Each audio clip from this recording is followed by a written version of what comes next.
Hello and welcome to this channel, everybody. This is the Eradicator, and today we are going to talk about quantum travel.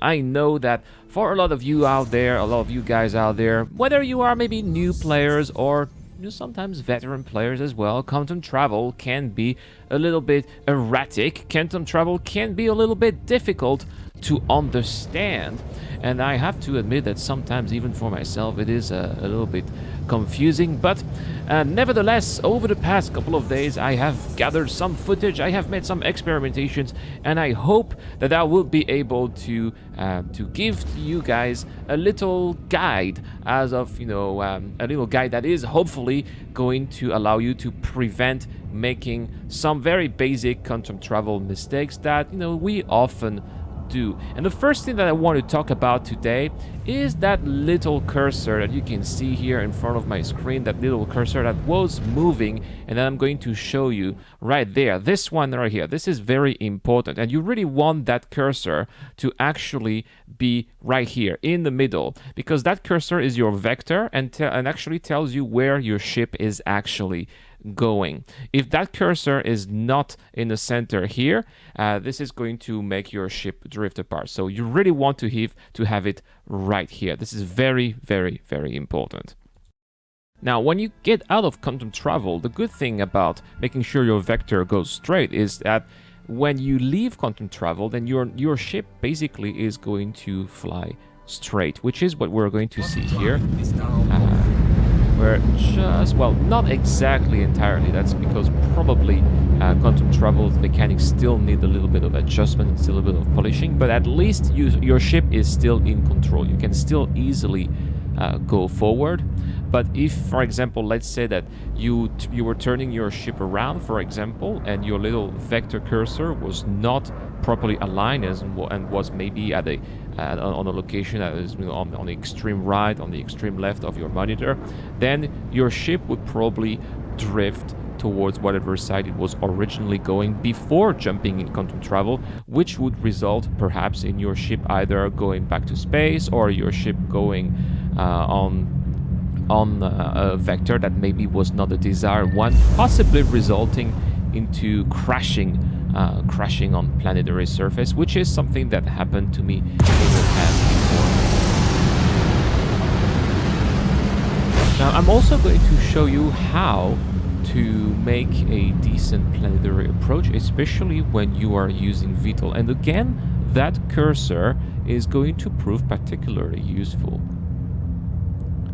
Now, to be able to make a decent landing, I believe that it is quite important to first make the correct approach towards the planet's surface. And as you can see, if you look at my altimeter here on the center left of the HUD, you can see I'm at about 4,000 meters, and I'm actually decreasing my altitude because I want to get closer to 1 kilometer or 1,000 meters of altitude.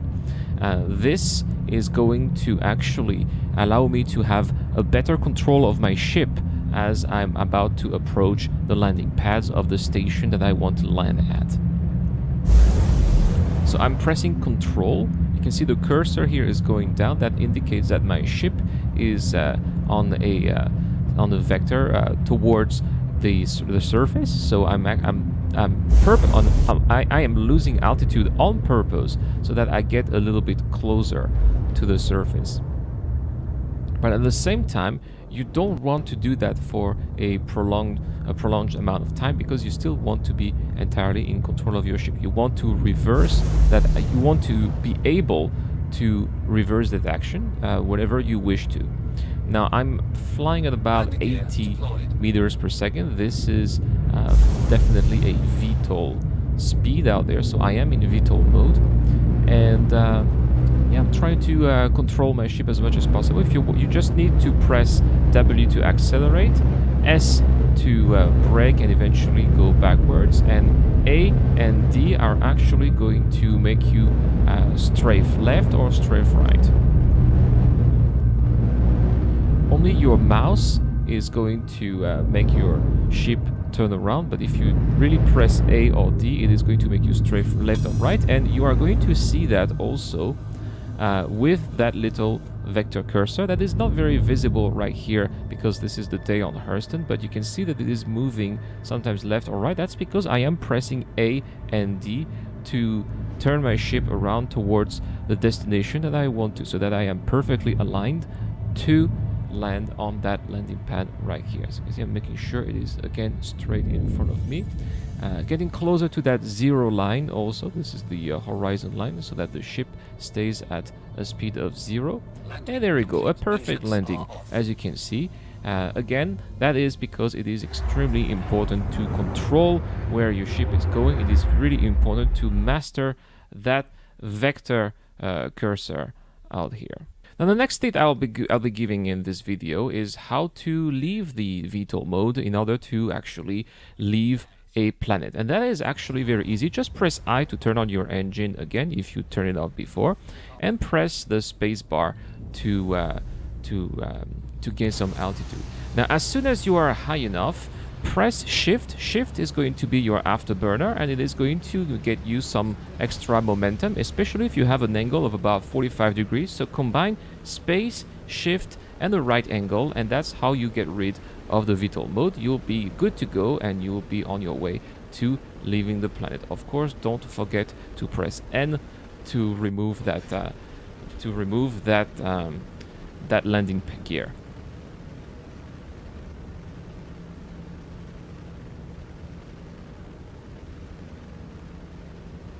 So now we're going to put everything into practice again. This time we are going to land on Voila, which is probably, I think this is, mining area 058. Now, it's always a good idea to have a mission, because right now these are the only things that tell you exactly how many meters left your destination is. If you are going just with the the quantum travel and the map, you just have eventually a marker, but it doesn't tell you exactly the distance. Anyway, you can see I'm going to combine pressing A and D with rotating the mouse. So I'm now pressing D so that I have exactly the perfect approach. I am perfectly aligned towards the pad, and as soon as that's the case, if I see I'm drifting a little bit too much, you can see here I'm drifting a bit too much on the right, and I'm going to press A to go back a little bit towards the left, and that's about it. I'm not pressing W or S, I am just slightly below the 0 mark so that my ship goes a little bit forward, but that's about it. As soon as I am just above the pad, I just press Control to go down, and as soon as I'm there, I press I to turn off the engines. And that is how you make a perfect VTOL landing without even using the third view anymore. You can see that for these pads out there, it's actually pretty easy to land without using the third view. I know a lot of you guys are saying that the third person view is quite immersion breaking, and I totally agree with you guys. It should be possible to do these VTOL landings without the third person view. And I do believe that unless you are going to Lorville, Levski, or Area 18, which in there I still believe it's not possible to do so, but if you are going to some of these outposts out there, I still believe it is possible to do some very immersive landings without using the third person view. Alright, so next we are going to cover the situation in which your destination is hidden by a planet. This is something that is very annoying, of course, because let's say you are on the moon or a planet and you want to go somewhere, and that destination is on the other side. That is going to be quite time consuming to just go fly around the planet or go from orbital marker to orbital marker. However, there is a much quicker situation for that, and you can see that it's going to go to the phallic stations. Those are phallic stations. They look like these. I'm talking about, of course, the comm arrays. Now, with the comm arrays, you don't really need to have your vector fully aligned with your center pointer, because what are you going to run into there? In worst case scenario, you're going to run into the comm array. It's not very big. It is actually rather small. So you don't really need to pay attention to that. However, when you are going to jump out of your destination, this is where you're going to have to make sure that your vector is well aligned with your pointer. So here we go. Let's say hello to these beautiful comm arrays, which, and I still persist, do look like some questionable things. Anyway, you can see my vector here is now aligned press shift. This is the afterburner, which is going to encourage my thrusters to make sure that they're aligned with that afterburner, and that is when I will be perfectly aligned with my destination. Now I can go to Crusader, which was hidden by the moon. Now that I went to the Coma Ray, it is no longer hidden by the moon, so I am able to travel to my destination. I want to show you something as soon as we are in quantum travel. First, we are going to press B, which is going to turn on the quantum drive. And for those of you who are still not familiar with quantum traveling and are experiencing some quantum traveling drops, make sure you press here on items, and you lower the power for the daybreak here, which is going to be your quantum drive.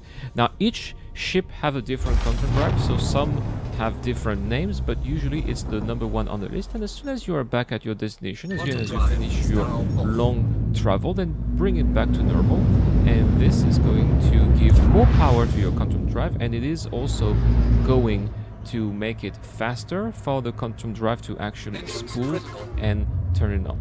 So now the vector is perfectly aligned. We are going to be able to jump to Port Olisar, which is where eventually we are going. So let's just wait for the spool and the calibration to be done. Let's press B and we'll be good to go.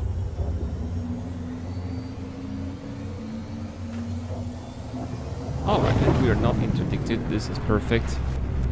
And you are going to see that we'll be arriving at Port Olisar. We are not drifting, we are just perfectly going forward, which is exactly what we want. And when we get there, we're just going to make a nice little landing. This is going to be our newest point, and things are going exactly as planned. This month I have a giveaway. The giveaways are back, and I am giving away a Tumbril Ranger CV with lifetime insurance. This is the perfect space motorcycle that you can use if you want to do planet-side delivery missions. All you need to do to get a chance of winning is to be a subscriber and to comment to any videos posted this month. Only visible comments will be counted, of course, so please no spamming, and the winner will be announced by the end of September, by the end of this month. Sorry. Good luck to everybody.